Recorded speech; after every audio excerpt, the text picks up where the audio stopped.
आज हम बात करने वाले हैं इंडिया गठबंधन के अंदर चल रहे उस तूफान की जो बाहर से तो शांत दिखाई दे रहा है लेकिन अंदर से सब कुछ हिला रहा है। क्या आप जानते हैं कि कांग्रेस के वरिष्ठ नेता मणिशंकर अय्यर का एक बार फिर एक विवादित बयान आ गया है और उन्होंने राहुल गांधी को सीधे तौर पर सलाह दे दी है कि इंडिया ब्लॉक की कमान वो किसी दूसरे नेता को सौंप दें, चाहे वो ममता बनर्जी हो, स्टालिन हो या तेजस्वी यादव हो। उनका ये बयान सिर्फ एक बयान नहीं है बल्कि गठबंधन में बढ़ती नाराजगी का सबूत भी है। बिहार से लेकर बंगाल तक सहयोगी दल कांग्रेस से खफा हैं। ये विरोधाभास एनडीए के अंदर भी है लेकिन एनडीए सत्ता में है इसलिए विरोधाभास अपने आप खत्म हो जाता है। लेकिन क्या इंडिया गठबंधन इस विरोधाभास के चलते टूटने की कगार पे आ रहा है? तथ्यों के साथ गहराई से समझने की कोशिश करते हैं। सबसे पहले बात करते हैं मणिशंकर अय्यर के उस बयान की जो सुर्खियां बटोर रहा है। उन्होंने एक एजेंसी से बातचीत के दौरान कहा कि बिना ममता दीदी के इंडिया गठबंधन का INDIA सब खत्म हो जाएगा। उन्होंने साफ तौर पे कहा कि ममता बनर्जी इस गठबंधन की लीडर हैं और राहुल गांधी को छोटी पार्टियों के नेताओं को कमान अब अपने आप ही सौंपनी चाहिए, चाहे वो स्टालिन हो, चाहे अखिलेश यादव हो या तेजस्वी यादव है। उन्होंने ये भी कहा कि वो खुद कांग्रेस में है लेकिन पार्टी उन्हें चाहे तो निष्कासित कर सकती है। अब ये बयान जो है मणिशंकर अय्यर का, ये बताता है कि कांग्रेस के अंदर सब कुछ ठीक ठाक चल नहीं रहा है। अय्यर गांधी परिवार के बेहद करीबी हैं लेकिन अब वो साफ तौर पे कहते हैं कि वो राहुलियन नहीं है, यानी राहुल गांधी के साथ उनकी नाराजगी को अब वो छुपाते नहीं है। अब देखिए, ये सिर्फ एक नेता की राय नहीं है, पूरे गठबंधन में कांग्रेस से नाराजगी का माहौल लगातार बढ़ता जा रहा है। अब क्यों बढ़ रहा है? इसका कारण क्या है? इसका कारण यह है कि राहुल गांधी अपने सहयोगियों के साथ में समन्वय नहीं कर पा रहे हैं। बिहार चुनाव के अंदर महागठबंधन की जो करारी हार हुई थी उसमें तेजस्वी और राहुल का जो मिसमैच था उसको भी एक बड़ा कारण माना गया। राहुल गांधी पहले तो प्रचार में लेट आए और उसके बाद में जब आए तो उन्होंने पूरे चुनाव अभियान को सेंटर यानी केंद्र सरकार के खिलाफ मोड़ने की कोशिश की, जबकि तेजस्वी पूरे चुनाव अभियान को बिहार पर फोकस करने की कोशिश करते रहे। यही स्थिति महाराष्ट्र में भी देखने को मिलती है। बिहार में राहुल गांधी ने वोट चोरी का नैरेटिव चलाने की कोशिश की जो चला नहीं, और स्थिति ये बनी कि महागठबंधन का प्रदर्शन इतिहास में सबसे खराब रहा। कांग्रेस ने भी सबसे खराब प्रदर्शन किया। लेकिन इसके बाद में भी राहुल गांधी की नीतियों में और उनकी रणनीतियों के अंदर कोई बदलाव दिखाई नहीं देता है। लिहाजा अब कई पार्टियां तो ऐसी हैं जो इंडिया ब्लॉक से बाहर आने की कोशिश भी करने लगी हैं।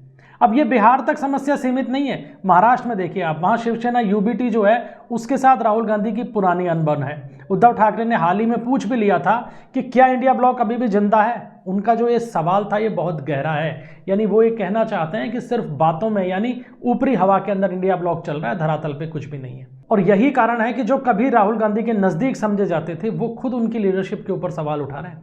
संजय बारू ने भी ममता को लीडर बताते हुए कांग्रेस की आलोचना की। शिवसेना UBT का जो मुखपत्र है सामना, उसमें भी लिखा गया कि लीडरशिप का फैसला होना चाहिए, ममता, स्टालिन या कोई और। अब पश्चिम बंगाल में तो राहुल गांधी और ममता बनर्जी की अदावत पुरानी है। ममता बनर्जी खुद भी नहीं छुपाती, वो साफ तौर पर कहती हैं कि राहुल मेरे नेता नहीं है। वो सोनिया गांधी से अपना जुड़ाव नहीं छुपाती हैं तो राहुल के साथ अपने विरोधाभास को भी नहीं छुपाती हैं।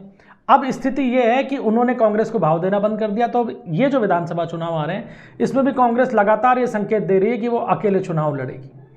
केरल के अंदर देखें तो कांग्रेस वैसे ही वाम दलों के खिलाफ लड़ रही है और यही कारण है कि मणिशंकर अय्यर ने अभी कुछ दिनों पहले एक बयान और दे दिया था कि पिनाराई विजयन जो वहां CM है LDF की तरफ से, वो तीसरी बार भी CM बन सकते हैं, यानी कांग्रेस वापस चुनाव हार जाएगी।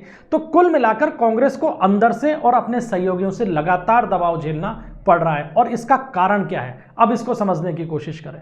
दरअसल राहुल गांधी और पूरी की पूरी कांग्रेस सिर्फ और सिर्फ राहुल की लीडरशिप को एस्टेब्लिश करने की कोशिश कर रही है। तमिलनाडु का उदाहरण देखिए, इसी साल तमिलनाडु में भी विधानसभा चुनाव है।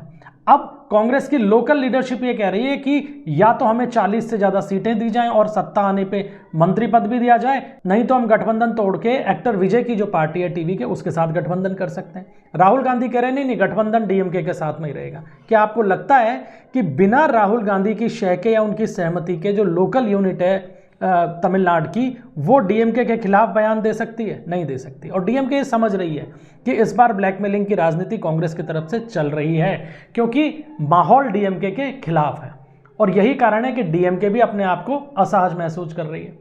तो राहुल गांधी की जो एक राजनीति जो है ना कि खुद को सिर्फ नेता के रूप में एस्टेब्लिश करना, वो सब पे भारी पड़ रही है। वो तमाम राज्यों के चुनाव को एक नैरेटिव सेट करना चाहते हैं मोदी के खिलाफ, जबकि लोकल जो पार्टीज हैं, क्षेत्रीय दल हैं, वो लोकल मुद्दों के ऊपर चुनाव लड़ते हैं और यहीं पे कांग्रेस और उनके बीच में खटपट जो है वो बढ़ जाती है। एआई समिट के अंदर जिस तरीके से यूथ कांग्रेस के कार्यकर्ताओं का प्रदर्शन राहुल गांधी ने करवाया, उसकी सारे के सारे क्षेत्रीय दलों ने आलोचना की, क्योंकि वो जानते हैं कि ये एक गलत मैसेज देने वाला प्रदर्शन था। लेकिन कांग्रेस को इससे कोई फर्क नहीं पड़ता, उन्होंने तो कर दिया, क्योंकि राहुल गांधी चाहते थे कि ऐसा हो, इसलिए हो गया।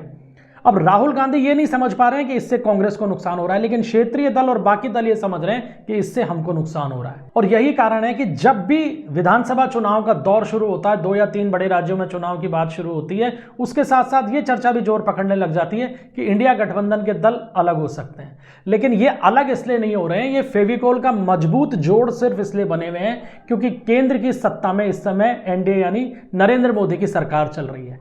उस सरकार का जो डर है वो इस इंडिया गठबंधन के दलों को आपस में चिपकाए हुए हैं। अन्यथा एक दल दूसरे की सुनना नहीं चाहता, एक दल दूसरे के साथ बैठना नहीं चाहता और एक दल दूसरे दल की पॉलिसीज को समर्थन नहीं करना चाहता। लेकिन ये कितने दिन चलेगा? और यही कारण है कि चुनाव दर चुनाव इंडिया गठबंधन के दलों को हार का सामना करना पड़ रहा है। केवल वहीं जीत नसीब होती है जहां पे कि बीजेपी अभी तक बहुत ज्यादा प्रभावी नहीं हो पाई है। जैसे उदाहरण के तौर पे हम बात कर लें तमिलनाडु की या केरल की, कि केरल में अगर कांग्रेस सत्ता में आ जाएगी तो यूं दिखाएगी कि हमने बीजेपी को हरा दिया। अरे हरा नहीं दिया आपने बीजेपी को, आपने लेफ्ट को हरा दिया। बीजेपी को आप तमिलनाडु में मजबूत होने से नहीं रोक पा रहे हैं, उस बीजेपी को जिसके पास तमिलनाडु में भी कुछ नहीं था।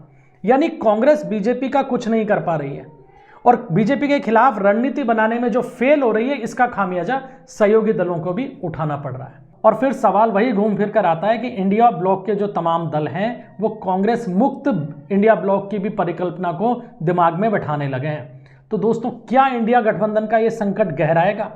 क्या आने वाले चुनाव जो है बंगाल, असम, तमिलनाडु में यही स्थिति रही विपक्षी दलों की, तो क्या ये एकता जो दिख रही है विपक्षी दलों की, ये खतरे में पड़ जाएगी? या राहुल गांधी को क्या इंडिया ब्लॉक का नेतृत्व छोड़ना पड़ेगा? आप क्या सोचते हैं? अपनी राय कमेंट बॉक्स में जरूर दीजिएगा और अगर वीडियो पसंद आए तो इसे लाइक कीजिएगा, शेयर कीजिएगा, चैनल को सब्सक्राइब जरूर कीजिएगा। मिलते हैं अगले वीडियो में, तब तक के लिए इजाजत दीजिए। जय हिंद, जय भारत, वंदे मातरम।